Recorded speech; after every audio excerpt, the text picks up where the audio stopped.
La courbe de Laffer a été modélisée par Arthur Laffer pour exprimer l'idée libérale « trop d'impôts tue l'impôt ». Cette courbe de Laffer relève donc de la conception libérale de la redistribution.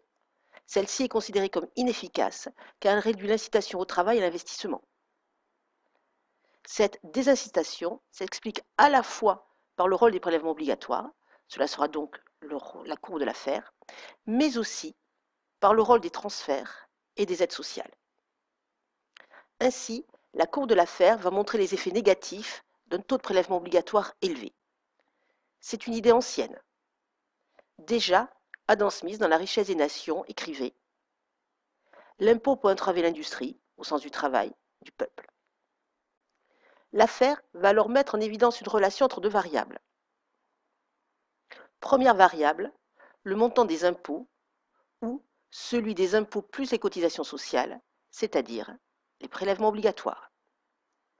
Deuxième variable, le taux d'imposition ou le taux de prélèvement obligatoire, c'est-à-dire la part des impôts ou des prélèvements obligatoires dans la richesse nationale. Autrement dit, la part de la richesse prélevée par l'État au sens large. On peut alors construire un graphique reliant ces deux variables. En ordonnée, les prélèvements obligatoires. En abscisse, le taux de prélèvement obligatoire. Au départ, un taux de prélèvement obligatoire faible est corrélé avec un montant limité de prélèvement obligatoire. Ensuite, la hausse du taux de prélèvement obligatoire se traduit par une hausse du montant prélevé. Cette augmentation va se poursuivre jusqu'au taux de prélèvement obligatoire T étoile. Au-delà, l'augmentation du taux de prélèvement obligatoire se traduit par une baisse du montant prélevé.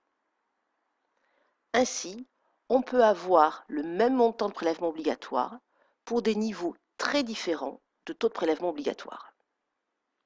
Comment expliquer alors cette relation? Il paraît logique que si le taux de prélèvement obligatoire est limité, le montant sera ainsi limité. Ainsi, si on crée 100 € de richesse, un taux de prélèvement obligatoire de 10% va entraîner un montant de prélèvement obligatoire de 100 €. Si le taux est de 20%, le montant sera de 20 €. Ainsi, l'augmentation du taux de prélèvement obligatoire se traduit par une augmentation du montant prélevé. Mais plus on se rapproche du taux optimal, plus la hausse du montant de prélèvement obligatoire est limitée. En revanche, au-delà de ce taux optimal, l'augmentation du taux de prélèvement obligatoire se traduit par une baisse du montant prélevé. En effet, on arrive à des taux prohibitifs et des effets pervers. Premièrement, les ménages sont moins incités à travailler, à faire des efforts.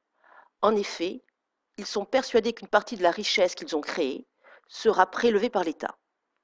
Cela peut donc pousser certains ménages à émigrer vers des pays où la fiscalité est moindre, c'est l'évasion fiscale. Ainsi, si une partie de la population travaille moins ou quitte le pays, la création de richesse va diminuer. En même temps, ces taux élevés peuvent pousser les ménages à ne pas déclarer tous leurs revenus, c'est la fraude fiscale. La conjonction de ces deux éléments va entraîner une réduction de la création de richesse, une moindre assiette fiscale et donc une baisse des prélèvements obligatoires.